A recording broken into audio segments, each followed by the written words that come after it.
I've come to sheep country in the heart of rural County Mayo. Like many places in the west of Ireland, for hundreds of years this area had a thriving wool and textile industry. It's one of the forgotten achievements of building Ireland.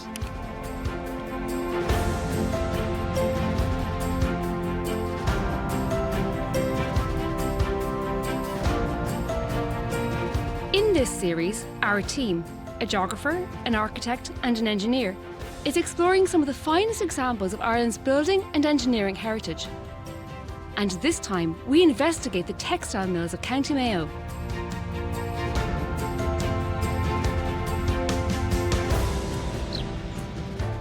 As a geographer, I'm interested in how people use natural resources.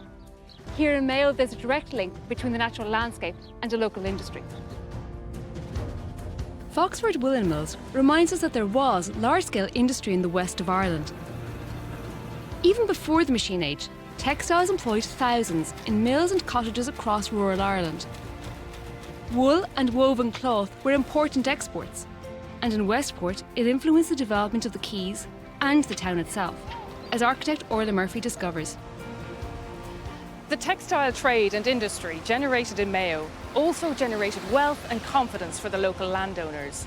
And in Westport, this had an impact on town planning. It even had an influence on the development of the town. I'm going to look at how Westport evolved. Spinning and weaving cloth is a mechanical process, and engineer Tim Joyce is investigating how the technology developed. Mechanising the spinning of cotton and wool and the development of big textile mills lie at the core of the Industrial Revolution. I'm going to take a closer look at the technology that made it all possible.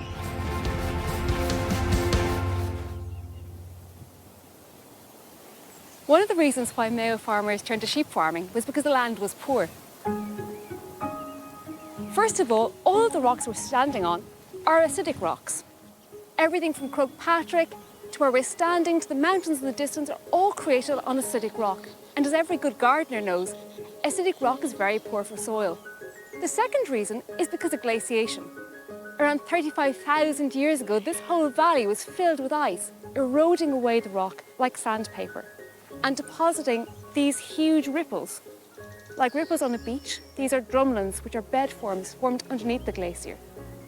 Once the ice retreated, the drumlins were left high and dry, as these mounds on the landscape. All this together gives rise to a land perfect for sheep farming. Rearing and breeding sheep for food and wool was a traditional farm activity, practiced for centuries by smallholders and wealthy landowners. The fact that wool generated additional income was particularly welcome where farming was limited. Mayo farmers have crossbred sheep to suit the local climate and landscape, like the Mayo Blackface, Greyface and the Mayo Mule. John Moran is a fifth-generation sheep farmer. Hi, John. How are you doing? You're welcome. Thank you very much. Would you like to see some of the sheep shearing that's going on? So how many sheep do you have on the farm? We'd have about 200 breeding ewes on this farm here. This type of livestock farming requires a lot of hands-on attention for every animal. It's something that hasn't changed in hundreds of years. That'll be our first time being shown. Physically into the work is no different than it was in past generations. We still have to walk to the hills and we still have to have dogs to gather the sheep. In my father's time, when he was young, wool was very valuable, but today it's not valuable. In the 17th century, Irish wool cloth production was high in quality and quantity, and it was a valuable export commodity. The textile industry then embraced linen. It was a business perfect for the west of Ireland and full of potential. In Westport, the local landlord, the first Earl of Altamont, pursued interest in the textile trade and encouraged specialist weavers from Armagh to come and settle here and share their skills. Westport became a busy industrial town. Now it was time to develop the port. Ships had always used Clew Bay, but it needed a quay wall to develop as a trading port. I met historian John Malloy to learn more. So John, how did the quays here evolve? It was really a project by the Browns in Westport House there behind you. It was part of their ambition to develop primarily a county profile, but also a national and even an international profile. But they were also major slaveholders in Jamaica, and that brought a major access of power and money to the Browns in Westport House. And from the 1760s on, they began pumping a lot of money into developing both the town and the quay. And this section here, where we're standing on, this would have been built in and around that time. By the late 18th century, Westport had textile factories, bleach works, a distillery and several flour mills. I mean, at one stage, certainly in the 1820s, that kind of period, that was the peak, really. And it was claimed that Westport was doing a bigger trade than Galway, for example. So it was quite busy, it definitely was busy. Architect Orla Murphy is investigating how all this activity impacted on the development of Westport town. The growth of a range of industries in the area saw the town expand rapidly, both in warehousing down at the quayside and also in terms of retail and residential properties within the town itself. That period of growth reached its peak by the start of the 19th century and gives us the layout of the town we recognise today. But 100 years before that, Westport didn't even exist. To understand the history of the town, we have to go back to the time of Gráinne Mhaol, the pirate queen, Grace O'Malley. She had her main stronghold near the present-day Westport Quays, a town known as Cathair na Mart, developed beside the castle. Grace O'Malley's great-great-granddaughter and her husband John Brown developed the estate. Their grandson became the first Earl of Altamount and built Westport House on the ruins of Gráinne Mhaol's old castle. Westport House was designed by the celebrated architect Richard Castles, who's also responsible for Carton House, Rusborough House and Leinster House. The Browns still live here. Hello, Sheelin. And I've come to meet Sheelin Brown.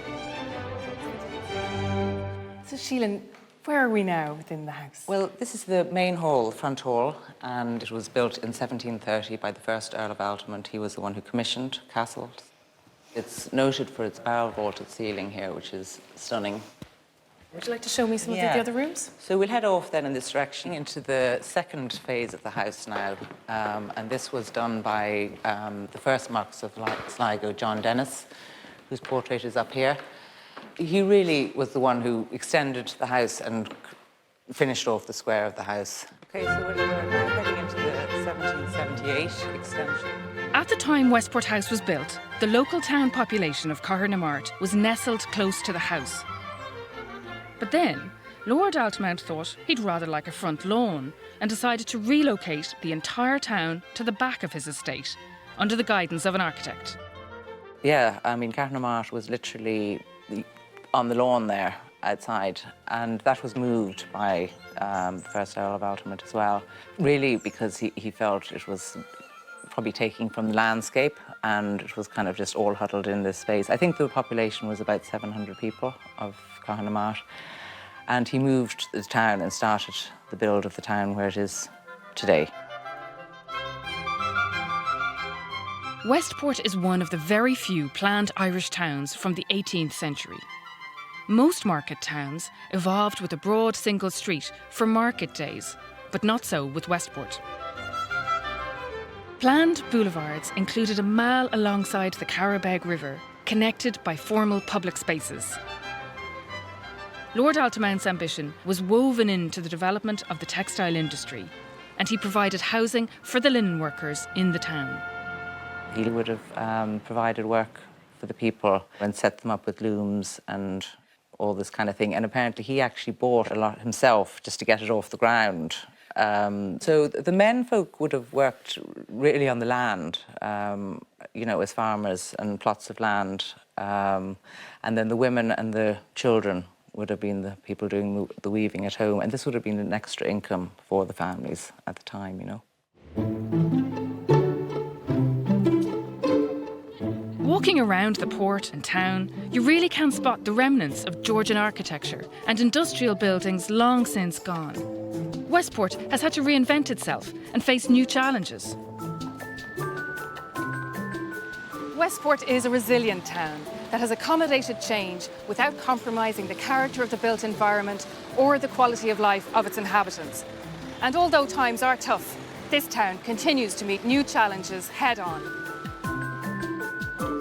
These days, like many rural towns, Westport struggles to maintain a population in its centre, as urban development tends to sprawl to the outskirts.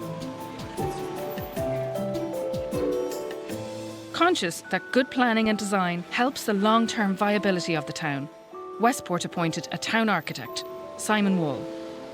As town architect, I'm part of the management team that's responsible for the expansion and rejuvenation of the built environment within Westport. What are the challenges facing Irish towns today?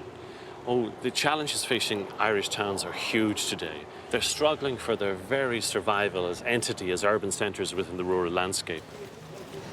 Two primary challenges facing towns, and in particular Westport, is retaining a strong commercial presence in the historic town core.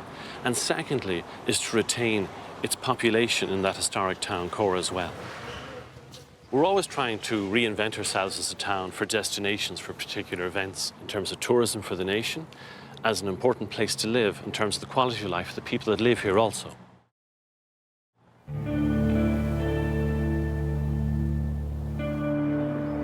Because of Mayo's geography, wool production in the 17th century was so successful that it threatened British interests. The Woolen Act of 1699 effectively banned Irish exports. In compensation, linen production was encouraged, especially in rural areas. The change in the law banning wool exports prompted a reinvention of the Irish textile industry, which now became focused on linen. Westport had its own linen factory here at Belclare. There were 26 looms in this 5-storey factory and a whole complex devoted to the processing of flax. By the end of the 18th century, linen accounted for about half of Ireland's total exports. In Mayo, it allowed the development of other activities: warehousing, wholesaling, transport, and the expansion of Westport Quays. So how busy was the port at its height? What were they exporting from here? There were linen. It was the linen trade was the primarily. There were stores built along here on my right-hand side. There was a date stone on one of the buildings that originally stood there, 1783, Charles MacDonald. Then the next phase was from about 1800 to 1820, which goes up to where there's the big stores along the quay. And that was built on a foundation of chalk. And the chalk was brought from the south of England by ships that were collecting linen from here. So they brought the chalk over as ballast and then filled up with linen over here and then went back to England. There were also agricultural exports, obviously. I mean, things like hides and tallow and oats and stuff like that. But in the initial period, during the linen trade period, it was high-value exports. Westport had a flourishing linen market, usually held on a Thursday at the market house at the Octagon. Linen employed tens of thousands of Irish people across the island. One of its main features, and why it became so successful in Ireland, was because it allowed a seamless link between agricultural activity and a local industrial process. The Act of Union had a negative impact on Mayo's textile industry. A more open economy now led to a recession and widespread business failures, especially in peripheral areas of Ireland. In Foxford alone, 140 looms were put out of business. By the end of the 1830s, most of the textile mills in the west of Ireland had closed.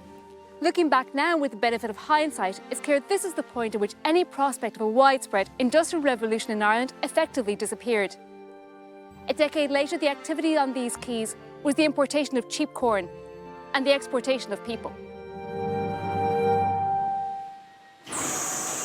Post-famine, the centre of gravity of the textile industry shifted to the northeast of the island, and Belfast became the leading producer of linen in the world.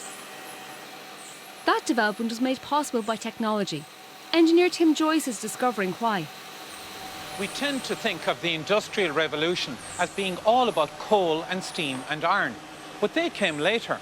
It was technological developments around the textile industry that started the whole process.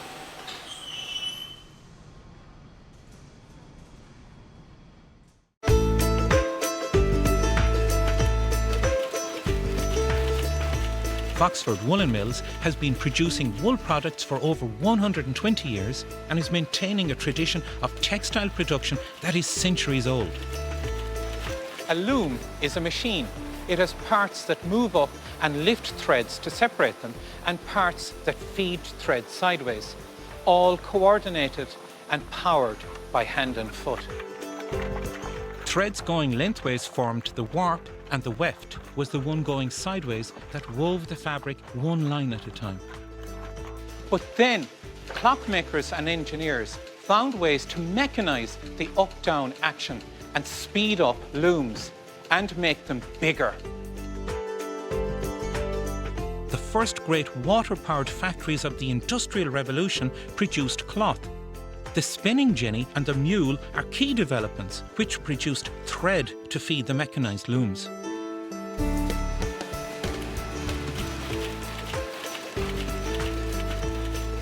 One of the most experienced weavers in Foxford is Paul McGuire. Paul, has technology changed the production process? Technology has changed a lot of things, but the principles of making a fabric have not changed since time immemorial. But obviously, things have stepped up over the years. You have high-speed mechanical and electronic weaving. All sorts from shuttles, which was a massive step forward in the Industrial Revolution. And from that, you're back to the process of a warp and a weft, and the skill of the weaver. Mayo had all the elements in place to be at the centre of the Industrial Revolution. Mountains for water power and a damp climate that allowed wool fibre to be spun without tearing. As it turned out, Manchester, in the north of England, led the way.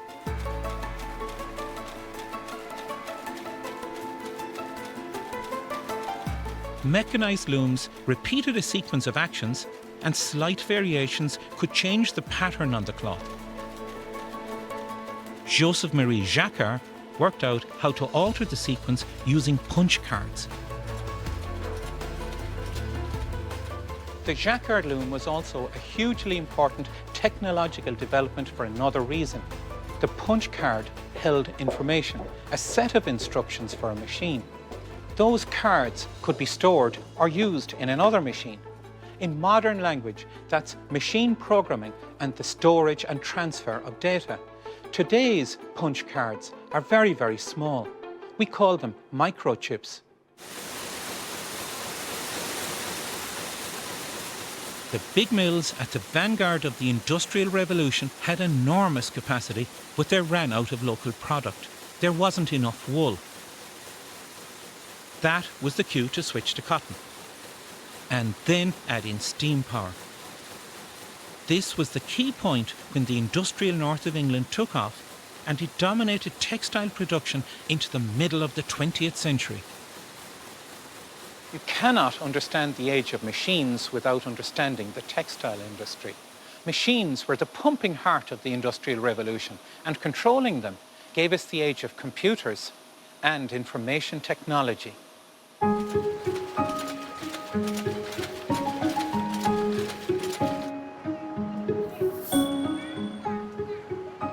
The establishment of Foxford Woollen Mills in late 19th century Mayo is a unique enterprise set against the poverty and emigration of the times. Foxford Woollen Mills was established by a nun as a means of providing employment and alleviating poverty. Today we'd call this a social enterprise, a business for the benefit of people and the community rather than solely for profit. When the Sisters of Charity arrived in Foxford in 1877, Mother Agnes Murrah Bernard recognised the potential of the mighty River Moy to power industry. Her vision became a reality with help from the Congested Districts Board. It was clear from the outset that our plan was more about hard-nosed ambition than a vague vision. She insisted that her new woolen mills be built to the highest international standards of textile technology, and she fought hard to secure the funding. The woolen mills were part of a series of social enterprises led by the nuns. They set up agricultural training for 800 local families and they even built roads and houses for the mill workers.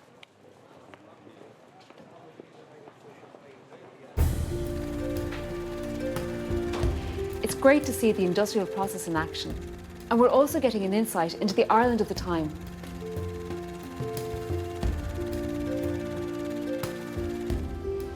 Joe, lovely to meet you. You too, Susan. You're very welcome. Thank you very much. Why don't we go upstairs? Oh, fantastic. This is a great place you've got. The story of Foxford Woollen Mills is full of ups and downs, but it's still going. I met with the manager, Joe Queenan, to learn more about how this business has survived and its value to the area. So, Joe, what's the relationship between the Foxford Mills and the town of Foxford? Foxford has been here since 1892, Susan. It's had a profound effect on all the town. A lot of people worked here. Generations have worked here, actually. It has prevented people from having to immigrate. It's given an identity to the town that a town of this size wouldn't normally have. There's a brand here that was established, as said, in 1892, that has gone on to grow and grow. And I would like to think it's quite important to the town. A very popular gift in the past was a pair of Foxford blankets. So I have this little boast that I claim that half the country was conceived and reared between Foxford blankets. The factory shop has now become a tourist destination. These days, it's very hard for small-scale Irish manufacturing industry to survive globalisation, especially in the textile industry. Well, there is a huge movement back to heritage brands, and Foxford is a heritage brand, and that we can bring it on and make it relevant and contemporary. It's all about design, it's all about innovation. That's what the market is looking for. The way trends have gone and fashion has gone now, people want the lamb's wool handle. Irish wool, unfortunately, isn't suitable for that. It's more suitable for carpets. So we source our yarns now mainly from Australia and New Zealand, merino, which is much softer, much finer. Do you think that Foxford will still be here in 100 years' time? I certainly hope so. People thought that textiles were a sunset industry in the past. I think with the proper approach to design and innovation, companies like ours can grow and prosper.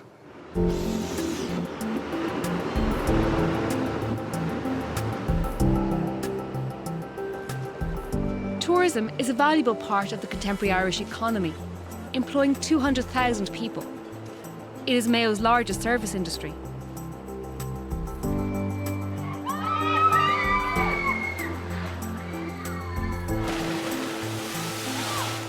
Tourism is an industry just like wool and linen in the past, where locals are trying to make the best use of available resources. These days, that means the landscape, the coast, outdoor activities and fresh food from land and sea. And John Malloy knows the importance of adapting the old to the new. What is the importance of the quays for Westport today? It's primarily leisure and pleasure. It's a tourism centre. I mean, for example, the Customs House, which was the centre of this economic activity, is now artist studios and gallery. Next door, what was the King's Stores or the Queen's Stores is now a cafe, restaurant, the Creel, and so on. So it's all been gradually converted into those kind of uses. The commercial stores are largely shops and apartments. The boat activity is leisure activity, primarily angling trips and pleasure boats. So yeah, it's just tourism. That's what it is.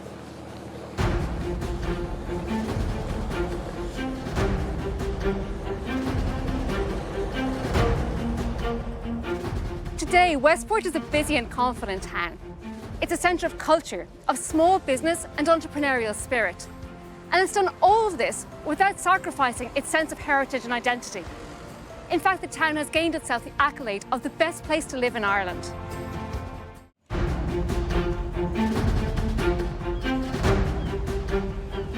Drogheda, Ireland's largest town in Ireland's smallest county.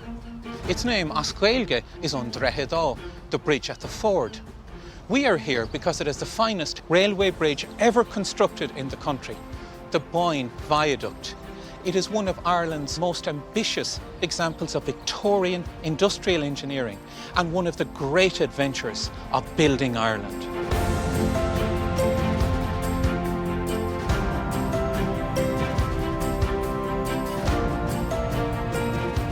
In this series, our team, a geographer, an architect and an engineer, is exploring some of the finest examples of Ireland's building and engineering heritage. And this time, we investigate the construction of the Great Boyne Viaduct.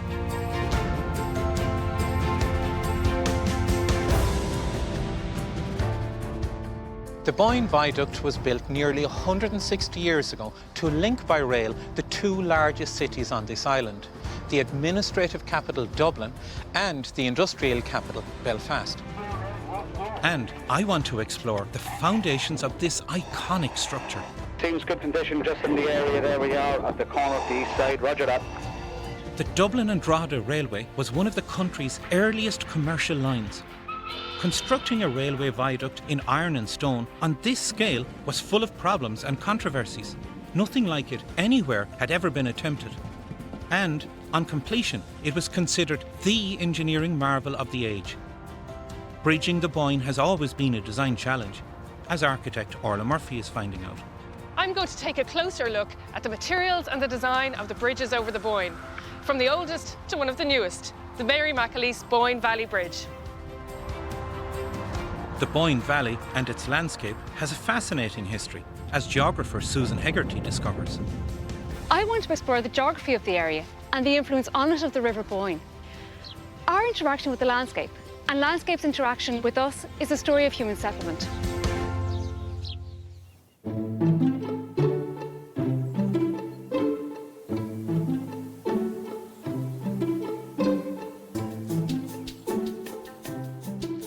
Between 1850 and 1950, Ireland had a love affair with railways.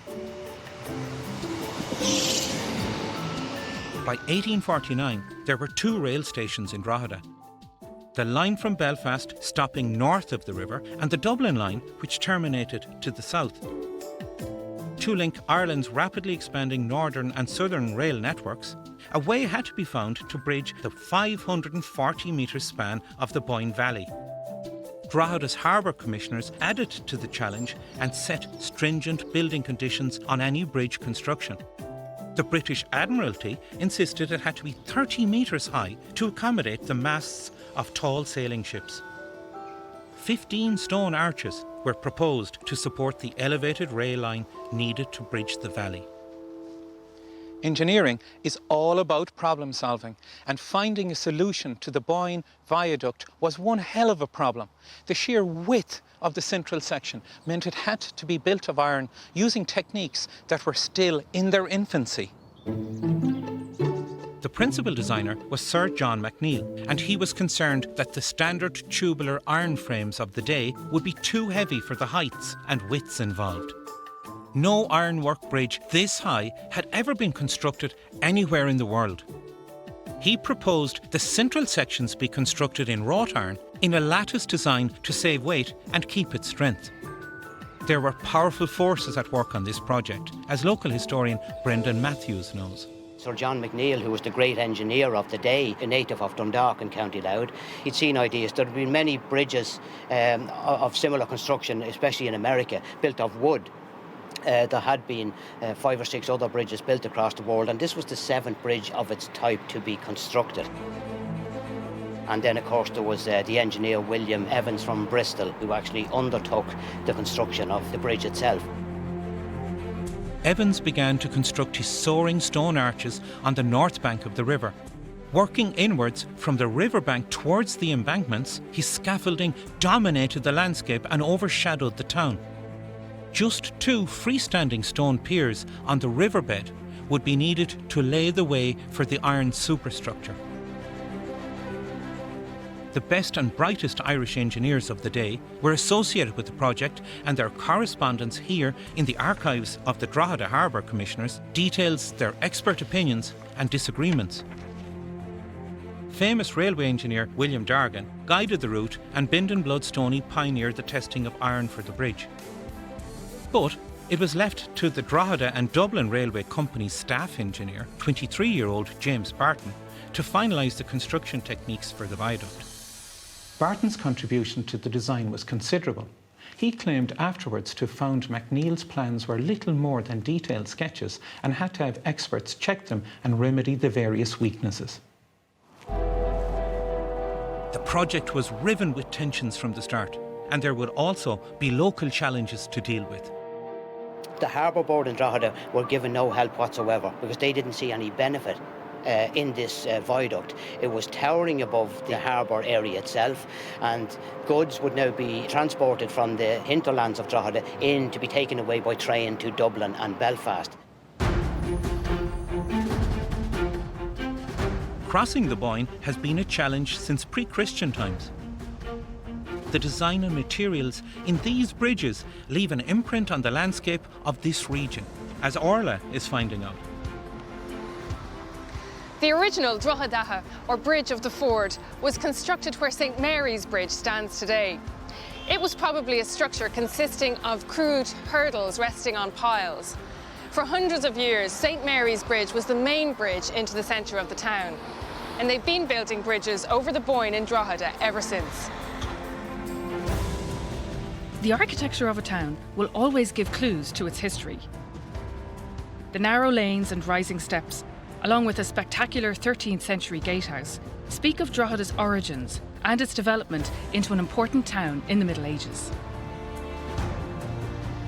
Drogheda was one of the largest walled towns in medieval Ireland. Some say that the walls encompassed an area larger than either Dublin or Paris at the time.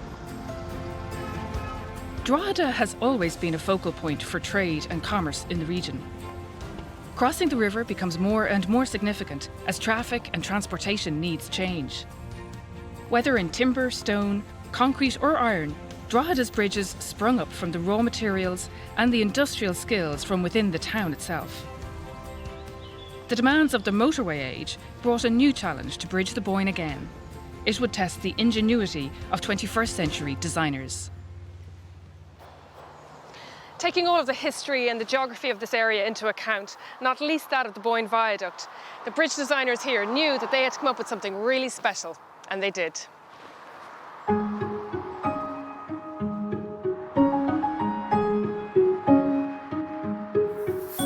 The Mary McAleese Boyne Valley Bridge is a familiar landmark on the Dublin to Belfast route.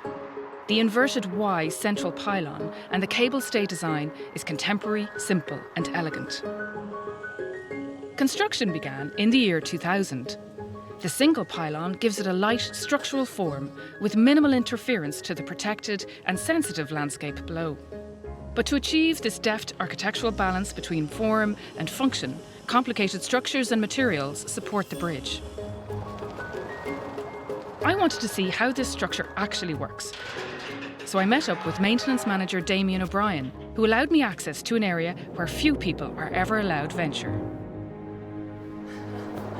Wow, this is fantastic. We're actually underneath the deck of the bridge at the moment. So above us is the main Dublin-Belfast traffic, which would cover approximately 30,000 vehicles a day. It's fantastic. You can feel and hear the traffic above us. Yeah. And can you tell me how this structure works? We're looking at these huge steel beams. Yeah. What are they carried on? We have the longitudinal steel beams here on both sides, and they support transverse beams, on top of which we have concrete planks.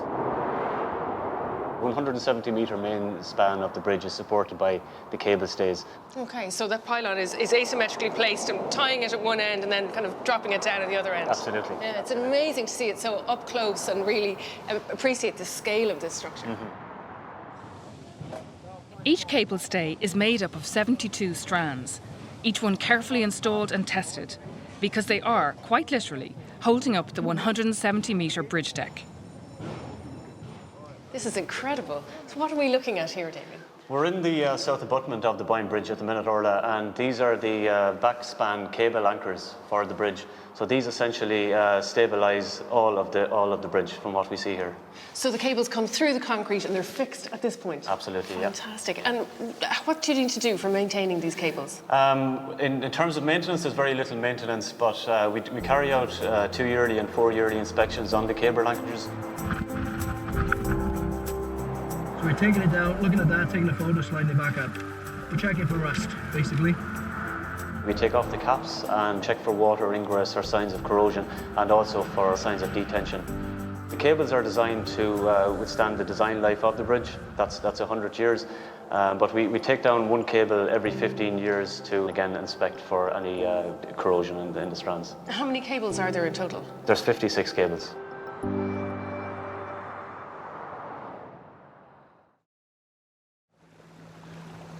June 1853, 2 years into the Boyne Viaduct construction. 15 stone arches were almost complete. Just the 2 freestanding piers, 13 and 14, remained to be built in the river. But one crucial question remained for James Barton, the 23-year-old site engineer: how to construct the central bridge span in iron. There was a lot of heated debate over whether the iron sections of the bridge should be tubular or lattice-like in construction. After exhaustive tests and a competitive tendering process, Barton finally came down in favour of lattice.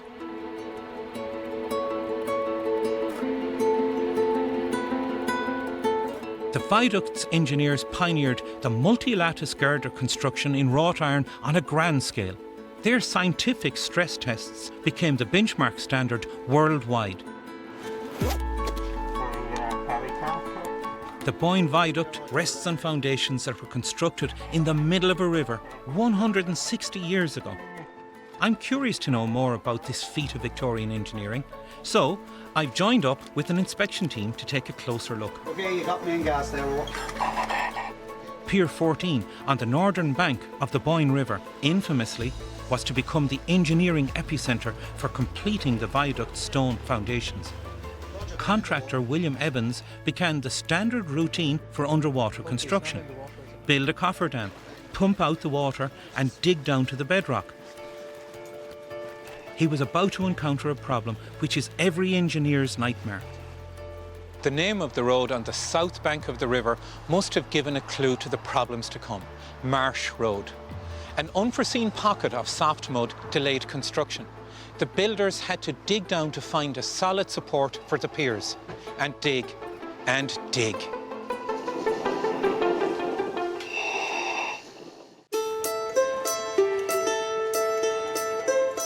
The building of Piers 13 and 14 was the last phase of the stone construction of the Boyne Viaduct. But building underwater was going to be a very different proposition.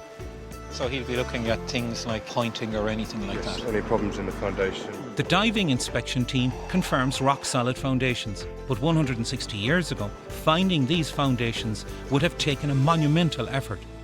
This is a joint. Yeah, what condition is the blockwork in? The blockwork is fine. That's clearly a joint between stones. Yes, you can clearly see there the diver pointing out the granite blocks on the support of the bridge, and it seems sound.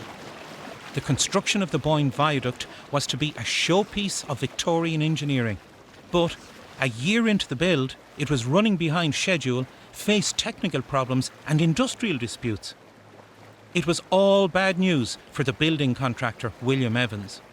He began this work in 1852, and by early 1853 he had already got the arches done on the north side, and at the same time he had his men working in the river constructing the 2 piers 13 and 14. These freestanding piers had to be built on solid bedrock.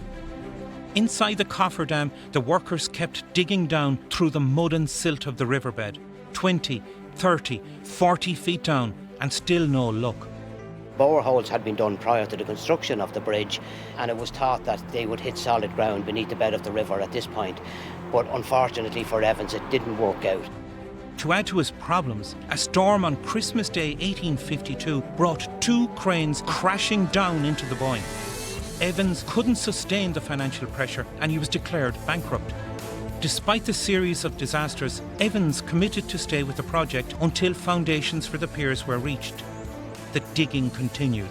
The water was continually seeping into the cofferdam, and in order to try and stop this from happening, they ordered as much sheep's wool as they could locate. This is where the myth comes from in Drogheda, even to the present day, that the piers of the viaduct are built on cotton wool. But the real reason was that they plugged the holes with the cotton wool, and hence when they did find the solid foundations for piers 13 and 14, they left the cofferdams in position, poured in the mortar around the stone foundations and left the wall in position, and hence the myth. They hit bedrock, finally, in mid-October 1853 and secured the base 45 feet below water level. The innovative wrought iron lattice spans were put in place and the Boyne Viaduct was completed, over budget and over schedule. Finally, after all the setbacks, on the 5th of April 1855, without ceremony, the first train crossed the viaduct. The creation of a seamless rail link between Dublin and Belfast was an engineering breakthrough with economic, social and political benefits for the island. It was a leap into the modern age of technology and fast communication. The Boyne Valley is the location for many historic events over the centuries, and its rich history can be traced back thousands of years. Susan Hegarty is investigating the story of human interaction with this landscape. The valley was the site of Viking settlements and Celtic monasteries before them. I want to explore the geography of the area and the influence on it of the River Boyne. The Boyne Valley was created recently, in geological terms, during the last ice age. Massive sheets of ice scraped along, flattening the land and depositing debris. As the ice receded, the melt would have formed meandering channels, like the River Boyne. Around 15,000 years ago, at the end of the last glaciation, the River Boyne was carrying the meltwater from the ice sheets of all the Midlands of Ireland. You've got to imagine a river flowing through here that was probably the size of the Amazon, if not bigger. The result was a glaciated valley, an open landscape with a river, fertile soil and forest on the upland areas at the edge. The Boyne Valley was perfect territory for Ireland's early farmer settlers, and their constructions are important achievements of European civilization. I went to Brúna Boyna, where the monuments of the megalithic era are celebrated. Claire Tuffy, manager of the Heritage Centre, told me more about the significance of this site. So Claire, what drew them to this valley? Oh, the river. The river is the highway. The river is a source of food. The river is how to get to the interior. And then, of course, the soil for the farmers is very attractive. How do they use the landscape? Brúna Boyna World Heritage Site is also known as the Bend of the Boyne. And all of the prehistoric monuments are located within a bend of the river. So it must have seemed to the people who lived in this valley that this was like an inland island. And this was an area naturally separated. And then they dedicated that area to their ancestors and to their sacred places. Has there ever been a time when people have not been in this landscape? No. People have always lived here. The people who live here now are direct descendants of the people who farmed 5,000 years ago. And we take great pride in that continuity. In the 2nd century, the Greek geographer Ptolemy recorded the outline of Ireland. This is perhaps the first map of our island showing the major geographical features, and it includes the River Boyne. The Boyne is one of Ireland's larger river catchments. Together with its tributaries, it flows through 4 counties before reaching the sea east of Drogheda. The River Boyne has been a transport highway for centuries, and Drogheda was a busy port for traffic across the Irish Sea. The opening up of the Boyne navigation in the early 18th century was an important development. A navigable channel was marked out from the mouth of the estuary using a series of stone beacons to guide the ship's safe passage. It is a 6-kilometre long journey from the sea to the port at Drogheda. The stone beacons that line the route into the port were designed by Captain William Bligh of Mutiny on the Bounty fame. The beacons would have been lit each evening by men in boats with ladders. The harbour commissioners licensed pilots to help guide the ships into the port. This skill was passed from father to son.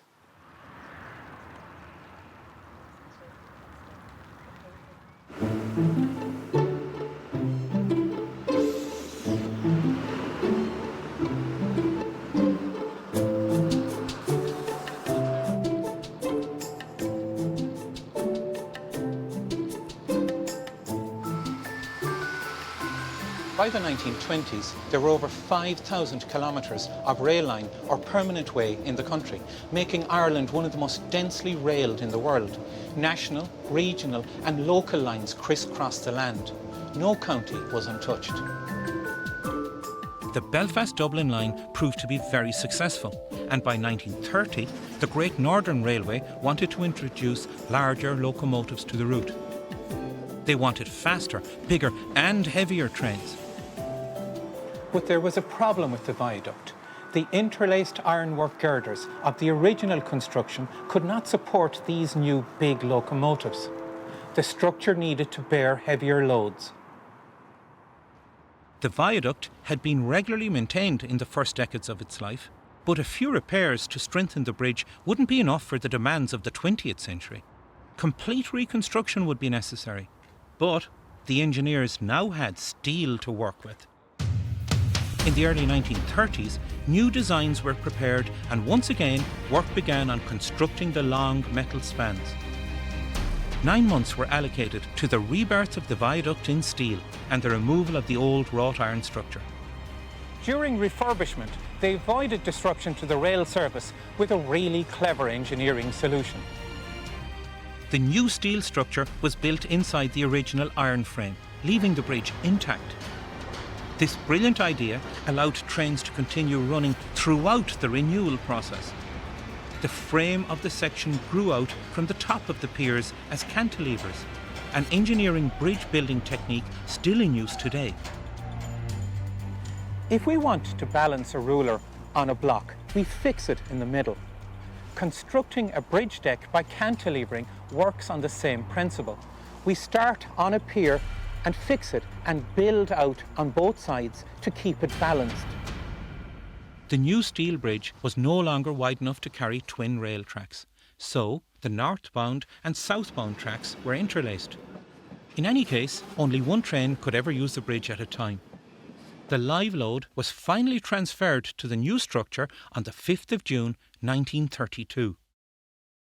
The redesign also included an arch in the central span, giving the profile we recognise today. The Boyne Viaduct still requires the care and attention of contemporary railway engineers, like the team led by Paddy Mangan. Sections of this bridge have become corroded through time. This part of the section of the bridge was installed in 1932. So the specific work we're doing tonight is removing corroded rivets and replacing them with high-strength friction grip bolts. Big engineering projects of the 21st century or of the industrial age are very special markers of human achievement in our landscape. But I have a special respect for the pioneering work of Ireland's Victorian railway engineers. Ireland doesn't have as many big engineering projects as other European countries for practical as well as economic reasons. There just aren't that many mountain ranges to bore through or valleys to cross between our large population centres. But that is all the more reason to treasure them. McNeill and Barton didn't design the viaduct just for their day, but for future generations like us.